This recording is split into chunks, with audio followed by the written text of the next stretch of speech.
What's up, fellow wrench benders? So today, if you guys watched the video of me over at John and Brian's machine shop there, we have our wheel adapters.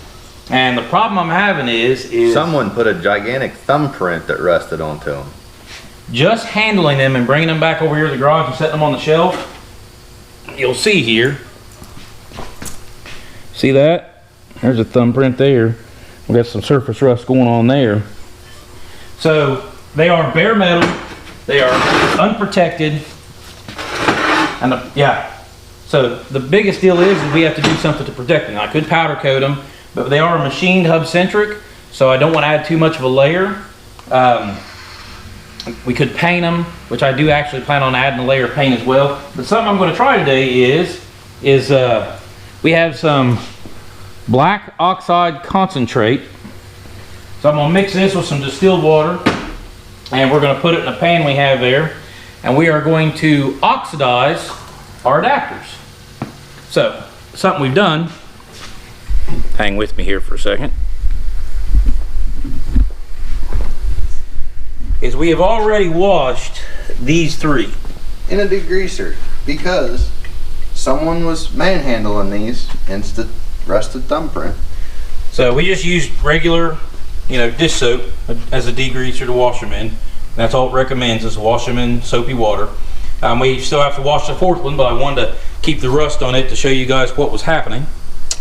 And so we'll wash the fourth one, and we've got these ones laid out drying, and we are going to mix our concentrate with our distilled water. We're going to put it in that oil pan right there, which has been cleaned. Yep, we've degreased the oil pan, cleaned it out. We think ahead sometimes. So we'll get everything mixed up and get it ready, and we'll start through the sequence of what it takes to black oxidize these. All right, let's see how it goes.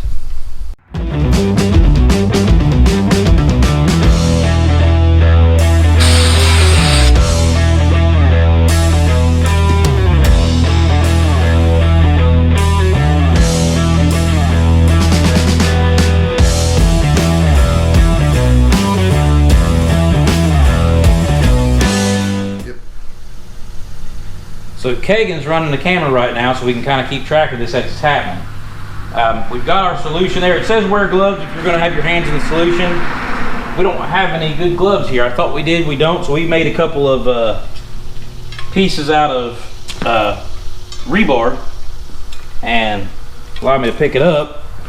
We're going to set that down in. And that's kind of what I was afraid of right there, is that it's not going to cover fully. So what we'll have to do is let it sit like that for 5 minutes, and then flip it over. Oh joy. Get one side and do the other. So right now it is... Man, you didn't even know what time it was? 10:32. Well. So in 8 minutes we'll flip it, and then I'll probably jostle it around a little bit during that time, just to make sure it's not sitting on one spot for too long while it's doing this. And we'll go from there. I guess. All right, it's been 5 minutes, so we're gonna flip it and see how this goes. At least attempt to. Ben has found one glove. I found one glove. It's a monster. Look at that, that's cool. So now,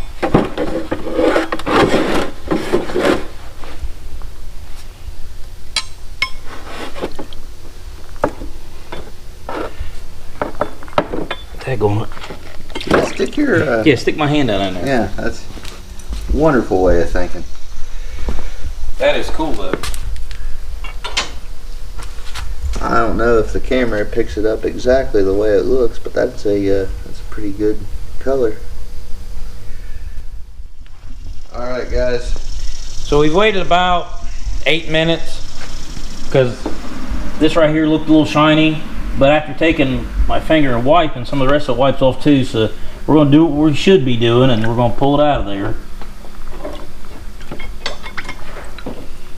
And I'm going to try and do it without spilling the stuff everywhere so we don't lose any for our next one, because we just about don't have enough anyways. So let's take it outside here.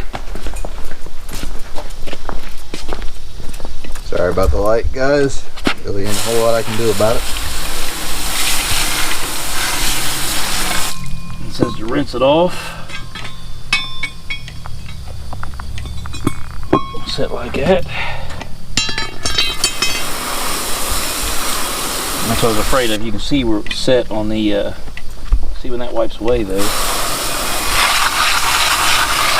We'll rinse it off and wipe it down, and I'll find a, get that sponge here.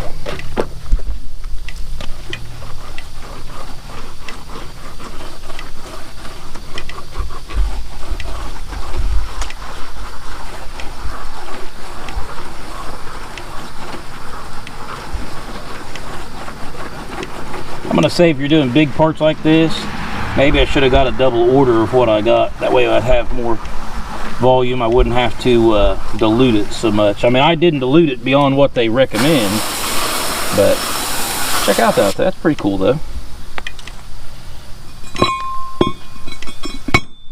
Oop. Now, I do plan on painting these as well. This is just an extra layer of rust prevention that doesn't have any buildup to it, so it won't be thicker. Biggest problem with that is this is a machined hub centric for the hub. This is a hub centric for the semi wheel, so I don't want to have a large buildup, because I don't. If those are too thick, then I won't be able to get the wheel on. I won't be able to get it on the hub, and I don't want that. But all in all, I think it turned out pretty cool. We'll do the other 3. And maybe if there's plenty left after doing the other 3, we'll throw this one in there some more. It says that you can reapply or apply at will if you want it to be darker. So maybe we'll throw this one back in later. But for now, we'll see. We'll see how the others go. If anybody was curious about what the black oxidation kit, and I got it off of Amazon, it seems, I mean, it's a surface that won't wipe off. I mean, I don't like how it didn't apply there and there, but maybe we'll redip this one. But all right, guys, we're gonna go ahead and do those 3 and see how they turn out, and we'll give you guys a shot here in a second. We won't go through flipping the other ones. We'll go ahead and do the other ones, and then we'll check them all out here in just a minute. All right, guys, I want to show you something. We noticed this when we done the second one. Hopefully it'll be just as fast when we do the third one, but we're going to go ahead and do a time lapse of what happens when it's put in the chemical for the first time. When we flipped the other ones over on the ring the first time, we didn't notice it, but when we set the other one down on its base first, it was really cool. So check this out. Oh, I need my glove. There my glove is. Proper planning prevents injuries. Yeah, my mad scientist glove. In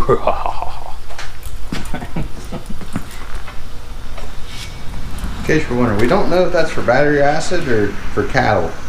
So I'm not sure. We don't know, but you wanna go ahead and we'll get it in place here. I'm getting there. Sorry guys, I'm a terrible cameraman, but check this. It did fully submerge. That's good. Start to change color already. Yeah.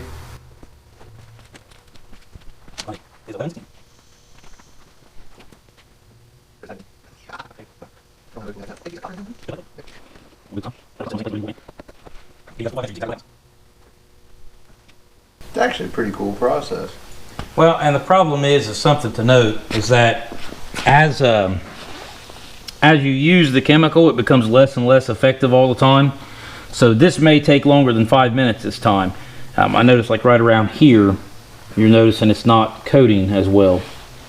And so also we took the other ones and washed them a little bit and then re-dipped them, because there were some areas on it that I didn't like. And we need the back ones to be done because they're on the rear axle, which is about ready to get swapped. This is one of the front ones. And if I have to order more stuff to re-dip these ones, it's not that big of a deal, because it'll be a little while before we use these. But the back ones need to be done because we're going to be using them pretty soon, hopefully. So yeah, this may take longer than 5 minutes before this one has a good coating on it. What time we got now? 18. 18. So it's been there for 2 minutes already, and you see that. So we've still got 3 minutes left according to recommendation for the chemical. And if after 3 minutes it doesn't look good, we may wait a couple more minutes longer to kind of make sure it gets all the way around. And if it doesn't get all the way around, we might pull it out, wash it, and re-dip this one again here in a minute. We'll go ahead and dip the other one. But never done this before, so hopefully it works. We're going to seal them too. We still got to seal them in oil. And we're going to paint them afterwards, after they dry out real good too. I just wanted like a layer of protection against rust, and then we'll do a thin layer of paint, because around the centric ring the paint's going to wear off, and that's mainly why I wanted to do this. You know, we can paint the back surface area, and there's going to be some wear and it'll rub some paint off, but this will kind of be an extra layer of protection against rust once we do this and seal them and then paint them. So that was kind of the idea behind all this.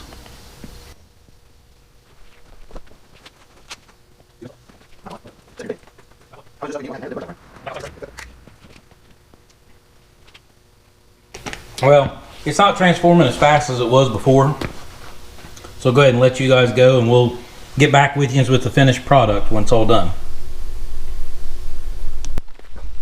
So I've already sealed those 3, and I'm going to do several coatings. The description says to let them soak for 5 minutes in the sealer, or you can brush it on.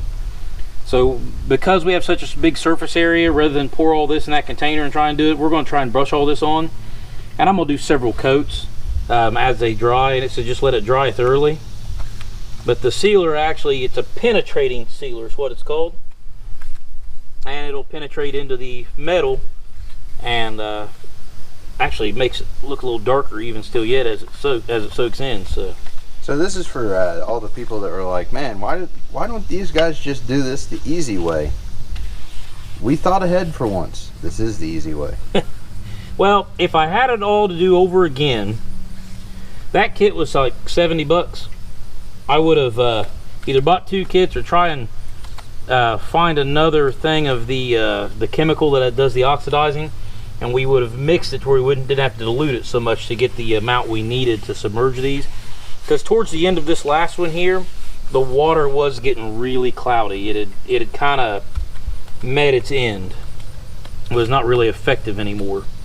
So I'm going to paint these also anyway, so it's not a total loss that these did not get as much coating as I would like. As first time I've done black oxidizing, I would not be opposed to doing it again, although next time I would make sure I had more of the chemical to start with, depending on the surface area of what I was doing. If you were only going to do 2 of these adapters, and these things are 13.5 inches in diameter, so step back out of the light here so maybe you guys can see a little bit better. But I'll go ahead and plant it. What's up? I see you looking at me. Kagan is here, let me get that off of you. There we go. Make you there. How's it going, guys? He's laughing at me.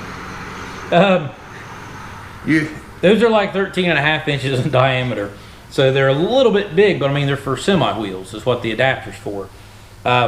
So had doing it over again, I'd have got 2 bottles of this. That way we still mixed 1 gallon of it, but I'd have had 2 of these, so it would only been cut down by half instead of a full cut. Other than that, like I said, I'd do it again. So far it seems to be working out all right, and make a nice little barrier protection against rust. It didn't need them. I mean, best we could hope for. It didn't need them. Yeah, didn't eat them. Didn't eat me. Still got all my fingers. So if you guys like this video, or if you want to ask a few more questions about how it turned out, this is kind of just your guys' information for we've never done this before, and if you're deciding to do this for wheel spacers or anything, I would recommend 2 of those. If I do it over again, I'd get 2 of those. And we could probably have him put the link for it in the description of the video, so that way you guys know exactly which kit he used. Yeah, I can do that. So thank you for watching. We appreciate it. Hit the subscribe button if you haven't yet, and give us a thumbs up. And remember, safety first. Yeah, right. See you guys later.